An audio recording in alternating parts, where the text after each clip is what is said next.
Bonjour et bienvenue au Rendez-vous économique.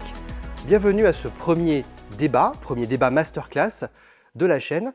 Aujourd'hui, un premier thème, celui de l'échec. Cet échec que nous allons devoir transformer en réussite. Nous avons perçu, vu, vécu des situations qui étaient extrêmement critiques et compliquées, mais dont on a réussi par un panel de méthodes et de travail à sortir et transformer ce qui était au départ un échec ou un véritable problème en réussite, qu'elle soit éclatante ou pas d'ailleurs. Nous avons pu sortir d'une situation critique pour aller de l'échec vers la réussite. Bonjour, Christophe Henriot, je suis le gérant de la société RIC à Nantes. Nous sommes situés aux Sorinières. Nous installons et nous commercialisons et nous installons des poêles à bois, des poêles à granulés et des poêles mixtes sur la région de la Loire-Atlantique. Nous n'installons qu'une marque qui est autrichienne, d'où l'expression un RICA, sinon rien. Bonjour, Frédéric Feit, Make Coaching d'affaires. J'accompagne des dirigeants et des dirigeantes dans le suivi de l'activité de leur entreprise et puis dans l'alignement de leurs objectifs personnels et professionnels. Bonjour, Christophe Hutto, je suis le dirigeant de Spiti Immobilier, réseau de mandataires de conseillers immobiliers indépendants sur Nantes et sa région, Morbihan, Loire-Atlantique et Vendée. Donc j'aide, je conseille, et je forme et j'accompagne des gens en reconversion professionnelle qui souhaitent réussir et s'épanouir dans l'immobilier à travers un réseau de proximité, un réseau régional. Bonjour, Isabelle Pichard, je fais du conseil en nutrition et je suis aussi hypnothérapeute. Donc pour la partie conseil en nutrition, j'accompagne les personnes dans la gestion de leur poids en perte ou en prise. J'accompagne les sportifs à améliorer leur performance. Et j'accompagne également toutes les personnes fatiguées ou qui auraient aussi des problèmes de sommeil articulaire, etc. Donc du coup, moi j'essaye d'accompagner de façon globale au niveau corps-esprit. Bonjour, Yannick Lepasquer, mavisualité.fr. En fait, mon rôle est d'accompagner les entreprises dans leur rayonnement auprès de leur marché, leur secteur d'activité, qui est notamment auprès de leur cœur de cible primaire, secondaire, en mettant en scène les discours qui ont été identifiés en amont par le dirigeant, c'est-à-dire la communication. Le cas échéant, si ces points-là n'ont pas été identifiés, nous sommes à même de conseiller le dirigeant et le directeur commercial dans cette approche pour optimiser en fait leur discours au quotidien. Christophe Henriot, merci beaucoup de nous recevoir ici chez RICA à Nantes aux Sorinières. Donc nous avons décidé tous les deux de parler de ce thème parce qu'il t'importait à toi. Tu as eu une expérience dans ta vie où tu as vu quelque chose, une situation que tu as réussi à transformer en réussite. Est-ce que tu peux nous en dire un peu plus ? Bonjour Alexandre, bonjour à tous. Donc, eh bien voilà, le thème de savoir rebondir sur une mauvaise expérience et pouvoir la concrétiser par un succès, on peut formuler quelques petites anecdotes.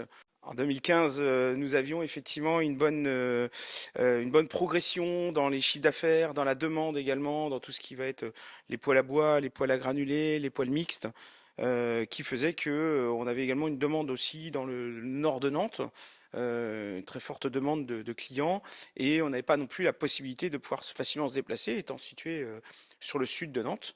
Donc on a décidé d'ouvrir en fait deux points de vente supplémentaires, un du côté de Éric, pour vraiment aller toucher la population, toucher et répondre aux besoins des clients qui étaient plutôt du secteur du nord de la Loire-Atlantique.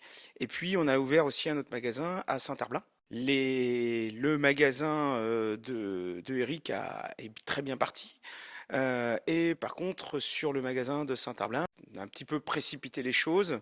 On avait bien les bons éléments.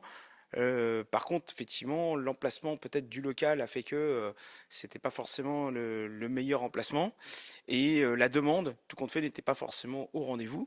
On s'est rendu compte à un certain moment que dans la comptabilité, l'ouverture de ce magasin supplémentaire était peut-être de trop par rapport à la progression de la demande de nos clients, et qu'il a fallu à un moment donné faire des choix et de se dire qu'est-ce qu'on fait? Donc au bout de 2 ans, qu'est-ce qu'on fait? Est-ce qu'on continue comme ça, mais nous arrivons à peine à un point d'équilibre sur la rentabilité de ce magasin?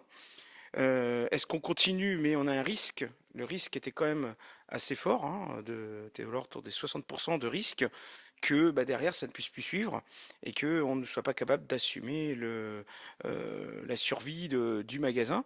Donc, eh bien, à un moment donné, j'ai préféré faire un choix de dire bah tant pis, on ferme le magasin, hein, on recasse tout le monde et on se recentre effectivement sur 2 points, un au sud et un au nord de la Loire-Atlantique. Et par contre, bah, aujourd'hui, après, je dirais que on a tout fermé proprement comme il le fallait, mais juste à temps, pour ne pas avoir plus de séquelles sur l'ensemble des salariés et de la comptabilité de la société.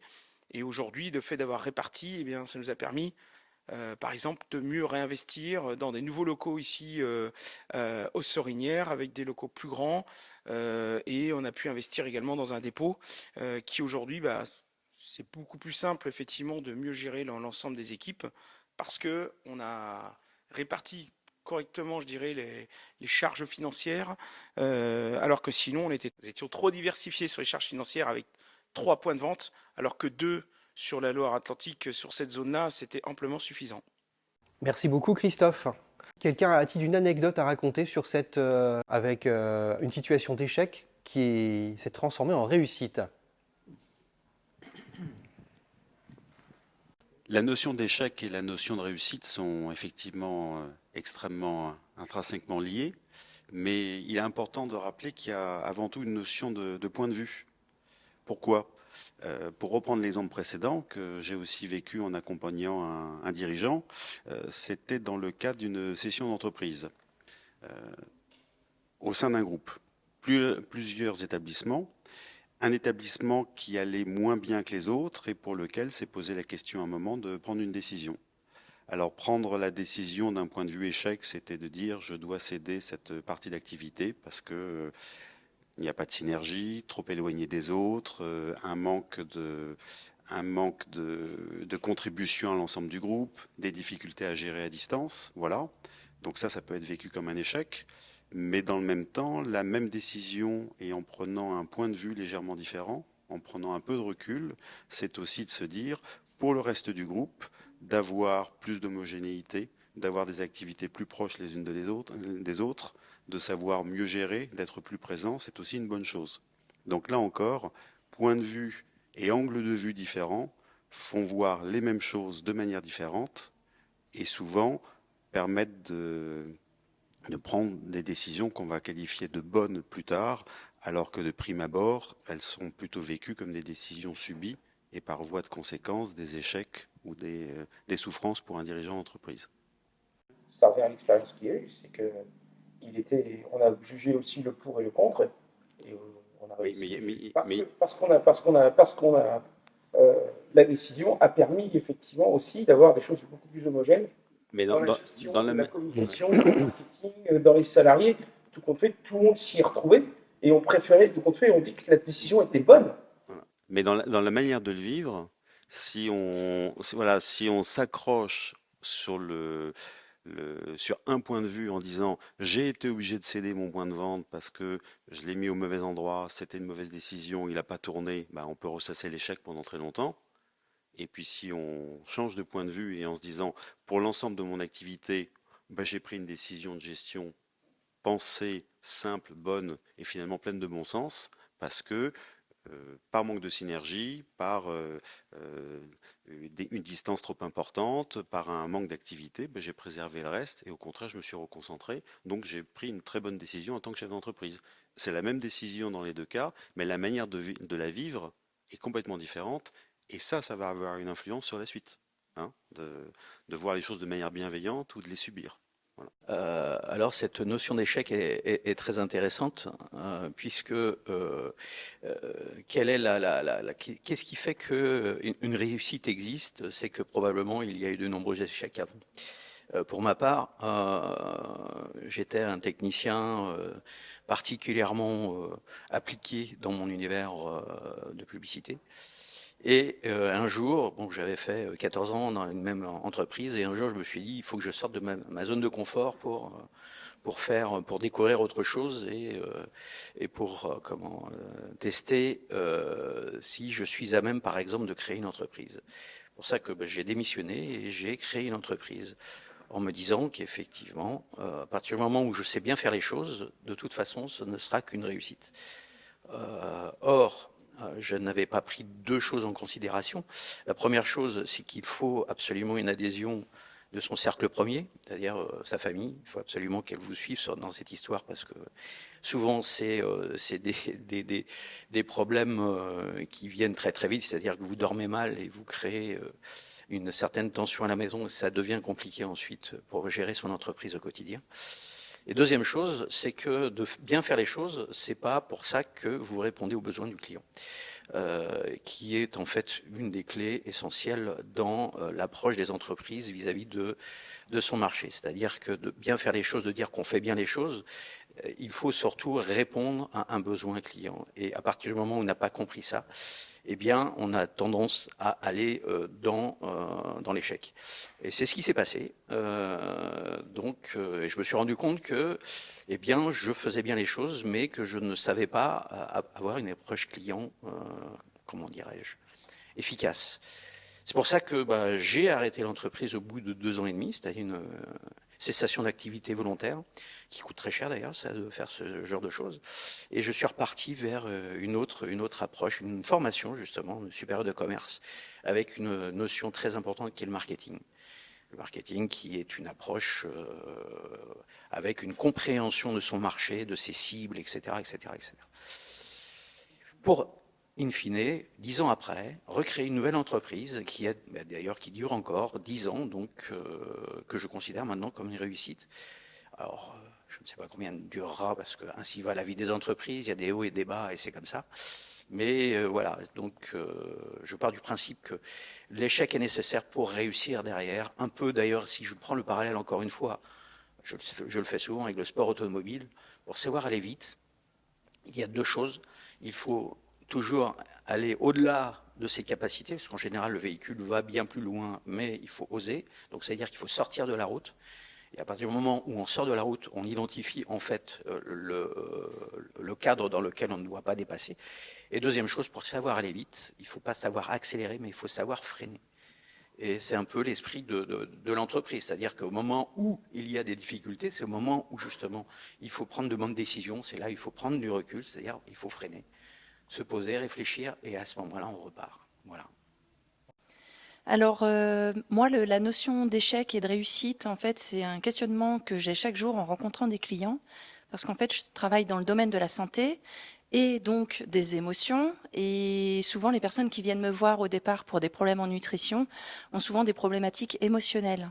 Et en fait, ça prend du temps. Et là, du coup, moi, j'ai pensé à une de mes clientes, notamment avec laquelle je me sens un petit peu en échec pour l'instant, parce que j'ai très envie de l'aider.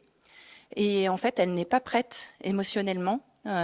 Pour faire un petit peu l'historique, cette cliente en fait a fait une chirurgie de l'estomac il y a quelques années, donc qui lui a permis de perdre du poids, parce qu'en fait elle avait beaucoup de poids à perdre, parce qu'en fait elle commençait vraiment à avoir des problèmes de santé, une dame très jeune, moins de 30 ans, et donc des problèmes au niveau cardiovasculaire, tout ça. Et donc en fait on a commencé un accompagnement nutritionnel. Et en fait, elle n'a pas réussi à suivre en fait mes recommandations. Je lui ai proposé donc de faire des ateliers cuisine ensemble pour qu'elle réapprenne à aimer cuisiner, à se réapproprier les fruits, les légumes, enfin une alimentation équilibrée, tout ça. Et en fait, elle a fini par me dire, écoute Isabelle, en fait, je n'ai pas du tout suivi tes recommandations, ça va pas. Et donc moi, en fait, du coup, je suis un peu en questionnement avec elle. Parce que du coup, moi mon rôle c'est que les personnes en fait se sentent bien dans leur corps, dans leur esprit, et donc je lui ai proposé une séance d'hypnose pour pouvoir apaiser un petit peu les choses, la charge émotionnelle, mais du coup pour l'instant en fait il y a un cheminement, Et donc le lien aussi, entre l'échec et la réussite aussi, il y a toute une phase de réflexion en fait où on doit faire nos propres armes, que ça soit donc dans ce que vous disiez tout à l'heure ou dans le domaine de la santé, du corps, de l'esprit, des émotions. Il y a besoin en fait d'avoir un cheminement. Et donc, du coup, ça prend du temps, en fait. Moi, je l'ai vécu au départ, cette expérience-là, comme un échec, mais finalement, en fait, cette dame reviendra me voir quand elle sera prête. Je garde contact avec elle, mais en fait, il y a toujours des chemins où, en fait, on avance, où on recule, on a l'impression de reculer, mais finalement, en fait, on a besoin de toutes ces expériences-là pour pouvoir avancer. Et quoi qu'il arrive, on avance. Ça apporte quelque chose. Pour moi, il n'y a pas finalement, après réflexion, il n'y a pas d'échec puisque, en fait, si on fait une erreur, on apprend. Et quand on apprend, du coup, on avance et après, donc, on avance pas à pas. Moi, j'ai une anecdote très particulière et très personnelle à raconter, puisque, comme ça a été dit, comme ça sera dit dans le débat tout à l'heure aussi, la vie n'est faite que d'échecs et de réussites, puisqu'il faut constamment rebondir. Mais moi, j'ai eu un bel échec, un échec professionnel, bien évidemment, puisque quand j'ai quitté Paris, j'ai voulu absolument devenir indépendant et me lancer, me mettre à mon compte, créer ma propre entreprise. J'ai juste fait la bêtise d'aller vers un endroit qui n'était pas fait pour moi, dans un lieu géographique qui n'était pas fait pour moi, et donc j'ai cumulé les échecs. Voilà. Donc je me suis lancé dans les assurances, pensant bien faire, puisque à l'époque les agents généraux d'assurance recherchaient de plus en plus de profils comme le mien, c'est-à-dire des gens qui étaient dans le B2B, des gens qui allaient non plus aller chercher des particuliers comme clients pour faire éventuellement ce qu'on appelle du yard, c'est-à-dire faire de l'assurance voiture et de l'assurance auto. Ils recherchaient des profils comme moi pour aller chercher des entrepreneurs, des TNS, des TPE, TPI, c'est-à-dire des gens qui avaient eux-mêmes leur entreprise et ils pensaient que les assureurs, ça allait leur permettre d'aller chercher d'autres gens qui étaient dans l'entreprise. Donc je suis rentré chez MMA, je suis rentré dans les assurances et j'ai longtemps hésité entre la montagne et la mer et j'ai pris la montagne. Donc je suis rentré dans les assurances et deux, je suis parti à la montagne, je suis parti dans le Vercors au-dessus de Grenoble. Voilà, donc j'étais très heureux, je quittais Paris, je me mettais à mon compte et j'allais faire un métier formidable. Sauf que ce métier, c'était pas un métier formidable. Il y avait beaucoup d'administratifs tous les matins. On allait peu sur le terrain et je suis un ancien commercial et j'ai besoin du terrain. Et on côtoyait plus de particuliers qu'on côtoyait en réalité de professionnels. Ce qui fait que cette expérience d'assurance n'a duré qu'un an. Voilà, et au bout d'un an, j'ai vite compris qu'il fallait tout arrêter, tout fermer et fermer les robinets surtout. Voilà. Et donc cet échec, qui était un échec majeur dans ma vie professionnelle et qui était un échec aussi à titre personnel, puisque j'étais parti m'installer à la montagne, m'a permis de rebondir, m'a permis de tendre vers la réussite et d'aller vers la réussite, puisque ça m'a permis de retourner à mes premiers amours, qui étaient l'immobilier, puisqu'avant de faire des assurances, j'ai longtemps hésité entre les assurances et l'immobilier. Et comme ça m'a permis d'aller vers l'immobilier, j'ai en même temps quitté la montagne. Voilà. Donc j'ai tout changé, j'ai changé de braquet, et cet échec m'a permis, un, de quitter la montagne, deux, de quitter les assurances, et d'aller vers le bord de mer, de retourner ou d'aller vers l'immobilier. Quand je dis retourner, c'est que j'avais jamais été dans l'immobilier, mais j'étais à 2 doigts d'acheter une agence immobilière, et cette expérience dans les assurances, où j'ai aussi acheté une agence d'assurance, m'a permis de ne pas acheter justement une agence immobilière, mais d'aller dans l'immobilier, d'aller dans un réseau de mandataires immobiliers. Voilà. Et donc, dès le début, je me suis relancé dans l'immobilier, je me suis relancé au bord de la mer et puis au bord de la montagne. Et cette approche d'un réseau de mandataires immobiliers m'a permis maintenant, 10 ans après, d'être là où j'en suis et de continuer dans l'immobilier à travers un réseau de mandataires immobiliers qui s'appelle Spiti aujourd'hui. Et je suis très heureux dans l'immobilier et au bord de la mer et parmi vous aujourd'hui. Comme ça. Maintenant, donc, on va croiser tout ce qu'on a pu dire. Je vois qu'en plus, ça a commencé entre Yannick et toi. Donc, il y a le côté sport. Ouais. Et il y a le côté, comment dire, l'échec est à la base de toute réussite. Littéralement. Est-ce que quelqu'un veut intervenir là-dessus? C'est l'échec est à la base de toute réussite? Je peux rebondir sur ce qu'a dit Yannick, pour parler on va pas forcément parler d'échec, hein, c'est aussi de moins bonne réussite, on peut dire ça comme ça, parce que On peut parler de, quand on revient sur le sport, eh bien, par exemple, sur un marathon, il y a eu, j'en fais beaucoup, et donc je sais exactement de quoi je parle. Pour le coup, vous pouvez faire une surcharge d'entraînement pour se préparer à un marathon, n'est pas forcément la bonne chose à faire. Il est préférable des fois de s'arrêter, de récupérer. Et je dirais qu'une semaine avant un marathon, en fait, eh bien, on ne fait quasiment plus rien. Et le jour du marathon, effectivement, là, on est vraiment en forme. Ça revient un petit peu au même qu'à un moment donné, il faut savoir s'arrêter pour pouvoir réussir à performer le jour J et être présent. Sinon, en fait, ça ne fonctionne pas. Là, ça fonctionne effectivement dans le milieu du sport. Des fois, il vaut mieux savoir bien récupérer avant. La clé de la réussite, c'est la récupération et non pas le surentraînement. Alors, en enfonçant une porte ouverte, on peut dire que la réussite, finalement, c'est le résultat d'une suite d'échecs. Parce que ces échecs, il faut les voir avant tout comme autant d'occasions d'essayer, de tester, de mesurer, et puis de mettre en pratique par la suite, et d'affiner ses objectifs. Je crois que c'est Audiard qui disait des objectifs flous, ça amène à une connerie précise. Voilà. Donc, voilà, on passe forcément par ça. On a appris l'analogie du marathon. On a tous appris à faire du vélo en s'étant cassé la figure une fois de temps en temps, et après, ça s'est bien passé. Donc, le mot échec a une connotation très forte, alors qu'en fait, on affine les choses. On prend de la bouteille, on prend de l'expérience. Pour reprendre l'exemple de la conduite de la voiture tout à l'heure, on mesure mieux ce que l'on peut faire et on y arrive avec plus de force, plus de conviction, plus de précision, comme je l'ai déjà dit. Donc oui, finalement, l'échec, c'est un ingrédient indispensable, je pense, pour avoir des réussites encore plus accomplies et plus productives et plus sereines. Voilà. Donc essayez, testez, mesurez. N'appelez pas ça des échecs, appelez ça des leçons, et vous verrez les choses différemment. Oui, non, mais c'est vrai que c'est exactement ce que tu dis, puisque de toute manière, je crois que la vie en général n'est faite que à 80% d'échecs et peut-être à 20% de réussite. Et à toute réussite est précédée d'un échec. Alors, il y a plusieurs exemples. Faut savoir, moi je le prends souvent dans le cadre de la formation que je fais avec les conseillers immobiliers qui rentrent dans le réseau Spiti, puisque je fais beaucoup de formations et j'insiste beaucoup sur cette première année dans l'immobilier, parce qu'il y a un gros turnover en première année dans l'immobilier. C'est qu'un bébé, pour apprendre à marcher, va tomber 2000 fois avant. Voilà, donc si tu vas apprendre à marcher, tu vas tomber 2000 fois. Donc, entre guillemets, la vie du bébé, elle est faite que d'échecs. Mais à un moment ou à un autre, il va arriver à marcher. Ça, c'est le premier point. L'un des deuxièmes points, et c'est le deuxième exemple que je prends souvent en exemple, c'est que la vie du lion aussi n'est faite que d'échecs. C'est-à-dire qu'un lion, s'il veut manger, 80% du temps, il va louper sa proie. Donc, de toute manière, à un moment ou à un autre, il est bien obligé de s'y remettre s'il veut manger pour réussir dans les 20%.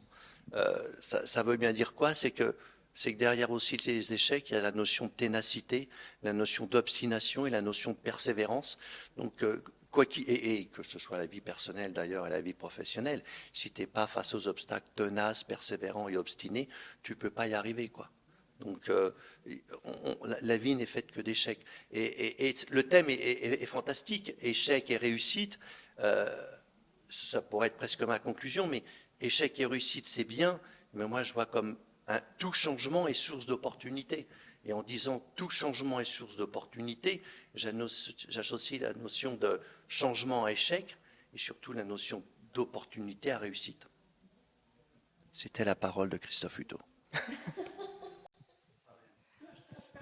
Après, ce qui est important aussi de passer de l'échec à la réussite, il y a un point quand même extrêmement important, et ça il faut pas sortir du jeu, c'est quand on se décide de faire quelque chose, c'est comme on parlait tout à l'heure de l'enfant qui tombait à chaque fois avant de marcher, l'enfant ne peut pas arriver avec une volonté de courir, voire faire un marathon immédiatement.